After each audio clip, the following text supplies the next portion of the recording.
साल है 2026 और वेब टेस्टिंग ऑटोमेशन की दुनिया में समझ लीजिए एक जबरदस्त मुकाबला छड़ा हुआ है। एक कोने में है हमारा पुराना चैंपियन सेलेनियम और दूसरे कोने में है प्लेराइट और साइप्रस जैसे नए तेज-तर्रार दावेदार। तो इस लड़ाई का किसी के भी टेक करियर के लिए क्या मतलब है? चलिए सीधे इसी सवाल की तह तक चलते हैं। तो आज हम क्या क्या देखने वाले हैं?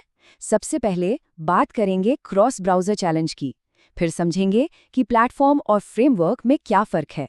उसके बाद होगी इन फ्रेमवर्क्स की सीधी टक्कर, फिर देखेंगे कि जॉब मार्केट में क्या चल रहा है और आखिर में इस सवाल का जवाब ढूंढेंगे कि अपने लिए सही टूल कैसे चुनें। तो चलिए सबसे पहले जड़ को पकड़ते हैं। आखिर ये सारी लड़ाई शुरू कहाँ से हुई? देखिए, आज की दुनिया में कोई क्रोम चला रहा है तो कोई सफारी, कोई लैपटॉप पर है तो कोई अपने फोन पर। मतलब हर कोई एक अलग डिवाइस, एक अलग ब्राउजर पर है। इसी को कहते हैं डिजिटल फ्रैगमेंटेशन। और सच कहूं तो यही डेवलपर्स के लिए सबसे बड़ा सिरदर्द है। अब सवाल ये है कि एक छोटा सा दिखने वाला यूआई बग लाखों का नुकसान कैसे करा सकता है। सोच कर देखिए, अगर किसी वेबसाइट का बाय नाउ बटन सफारी पर काम ही न करे तो क्या होगा? सीधी सी बात है, कंपनी ने ग्राहक भी खोया और पैसा भी। आज के दौर में क्वालिटी से कोई समझौता नहीं हो सकता। तो इसका हल क्या है? इसका हल है क्रॉस ब्राउज़र टेस्टिंग। ये असल में बस एक तरीका है ये पक्का करने का कि कोई भी वेबसाइट या ऐप हर जगह, हर डिवाइस पर एकदम सही दिखे और मक्खन की तरह चले।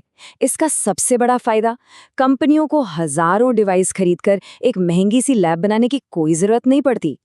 ठीक है, अब आगे बढ़ने से पहले इस इकोसिस्टम के दो बहुत ज़रूरी हिस्सों को समझना होगा। ये दो शब्द हैं प्लेटफॉर्म और फ्रेमवर्क। अक्सर लोग इनमें कंफ्यूज हो जाते हैं। इसे एक बहुत ही आसान तरीके से समझते हैं। सोचिए, प्लेटफॉर्म एक अरीना है, मतलब एक बड़ा सा स्टेडियम, लड़ाई का मैदान, जैसे सॉस लैब्स या ब्राउज़र स्टैक। ये सिर्फ माहौल देते हैं, लड़ने की जगह देते हैं। और फ्रेमवर्क फ्रेमवर्क है हमारे ग्लैडिएटर्स, हमारे योद्धा, जैसे सेलेनियम या प्लेराइट, जो उस मैदान में उतरकर असल में लड़ते हैं, यानी टेस्ट को चलाते हैं। जाहिर है, ग्लैडिएटर को लड़ने के लिए अरीना तो चाहिए ही। तो चलिए अब सीधा चलते हैं हमारी ग्लैडिएटर्स की असली मुकाबले पर। ये टक्कर है पुराने स्थापित खिलाड़ियों और नई तेज तर्रार लहर के बीच। और देखिए, टेस्टम्यू एआई इस बात को कितने सही तरीके से कहता है कि सेलेनियम ऑटोमेशन टेस्टिंग के अरीना में एक स्थापित खिलाड़ी है, जबकि साइप्रस एक उभरता हुआ टूल है। मतलब साफ है, ये लड़ाई है अनुभव और नई चमकदार तकनीक के बीच। अगर हम इनके बीच सबसे बड़े फ़र्क की बात करें ना, तो वो है आर्किटेक्चर और स्पीड। देखिए, सेलेनियम ब्राउज़र के बाहर से कमांड भेजता है, इसलिए वो थोड़ा धीमा हो जाता है। लेकिन इसका फ़ायदा ये है कि ये जावा, पाइथन, सी शार्प कई भाषाओं के साथ काम करता है। दूसरी तरफ प्लेराइट और साइप्रस ये ब्राउज़र के अंदर ही काम करते हैं, उसके लूप में। इसी वजह से ये रॉकेट की तरह तेज़ हैं। पर हाँ, ये मुख्य रूप से जावास्क्रिप्ट या टाइपस्क्रिप्ट पर ही टिके हैं।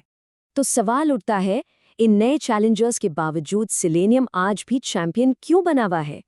क्योंकि ये पुराना है और भरोसेमंद है।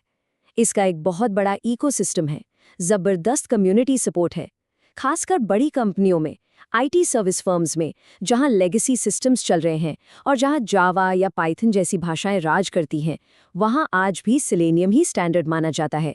तो फिर ये नए चैलेंजर्स इतनी धूम क्यों मचा रहे हैं? इनकी खासियत क्या है? पहली बात, स्पीड। ये बहुत तेज है। दूसरी, इनका सेटअप बहुत ही आसान है, कोई एक्स्ट्रा ड्राइवर का झंझट नहीं। और सबसे बड़ी बात, यह आज की मॉडर्न जावास्क्रिप्ट वेबसाइट्स को ध्यान में रखकर ही बनाए गए हैं। फीचर्स जैसे टाइम ट्रैवल डीबगिंग को बच्चों का खेल बना देते हैं। कुल मिलाकर ये डेवलपर्स की जिंदगी को बहुत आसान बना देते हैं। ठीक है, टेक्नोलॉजी की बातें तो हो गई, अब आते हैं सबसे जरूरी सवाल पर। इन सब का जॉब मार्केट पर, सैलरी पर और करियर पर क्या असर पड़ रहा है? अगर सिर्फ जॉब्स की बात करें तो सेलेनियम आज भी किंग है। जरा ये नंबर देखिए, अकेले अमेरिका में लिंक्डइन पर 10,000 से ज्यादा एक्टिव जॉब पोस्टिंग्स हैं सेलेनियम की। इससे साफ पता चलता है कि मार्केट में इसकी डिमांड अभी भी जबरदस्त है। लेकिन कहानी में एक बहुत बड़ा ट्विस्ट है। एक तरफ सेलेनियम का राज है, तो दूसरी तरफ प्लेराइट की जॉब्स पिछले 2 सालों में ही 3 गुना बढ़ गई हैं। 3 गुना! ये एक बहुत बड़ा सिग्नल है कि इंडस्ट्री कितनी तेजी से नई टेक्नोलॉजी को अपना रही है। और जब डिमांड बढ़ती है तो उसका सीधा असर सैलरी पर भी दिखता है। डेटा साफ दिखाता है कि प्लेराइट जैसी नई स्किल जानने वालों को 5 से 15% तक ज्यादा सैलरी मिल रही है। मार्केट नई और मॉडर्न स्किल्स के लिए प्रीमियम देने को तैयार है। अब अगर हम दुनिया के नक्शे पर देखें कि ये जॉब्स हैं कहाँ, तो नॉर्थ अमेरिका सबसे बड़ा बाजार है। लगभग आधी जॉब्स वहीं हैं। उसके बाद यूरोप और फिर एशिया पैसिफिक का नंबर आता है। यहाँ एक बहुत ही जरूरी बात समझनी होगी। सिर्फ एक फ्रेमवर्क सीख लेना काफी नहीं है। आज कंपनियां एक पूरा पैकेज ढूंढ रही हैं। उन्हें ऐसे लोग चाहिए जिन्हें CI/CD pipelines, API testing, docker, git ये सब भी आता हो। मतलब सिर्फ योद्धा नहीं, एक ऑलराउंडर बनना होगा जो मैदान के हर नियम को जानता हो। तो इतनी सारी बातों के बाद अब आते हैं आखिरी और सबसे बड़े सवाल पर। आखिर कौन सा टूल चुना जाए? देखिए, इसका कोई एक सीधा साधा जवाब नहीं है। ये कुछ बातों पर निर्भर करता है। पहला, प्रोजेक्ट कैसा है? कोई पुराना एंटरप्राइज ऐप है या नया नवेला जावास्क्रिप्ट बेस्ड एप्लीकेशन? दूसरा, टीम की स्किल्स क्या हैं? क्या टीम में जावा या पाइथन एक्सपर्ट्स हैं या जावास्क्रिप्ट डेवलपर्स? और तीसरा, करियर का लक्ष्य क्या है? किसी बड़ी कंपनी में स्टेबिलिटी चाहिए या किसी स्टार्टअप में तेज ग्रोथ? लेकिन एक स्मार्ट रणनीति ये हो सकती है, अगर सेलेनियम आता है तो प्लेराइट जैसा एक नया स्किल भी सीख लिया जाए। इससे सैलरी और मौके दोनों में जबरदस्त उछाल आ सकता है। तो आखिर में बस एक सवाल सोचने के लिए छोड़ जाते हैं। ये टूल्स और टेक्नोलॉजी इतनी तेजी से बदल रही हैं जितनी पहले कभी नहीं। सवाल ये है कि क्या हमारा स्किल सेट भी उसी रफ्तार से आगे बढ़ रहा है? क्योंकि इस रेस में जो सीखता रहेगा वही टिकेगा और वही जीतेगा।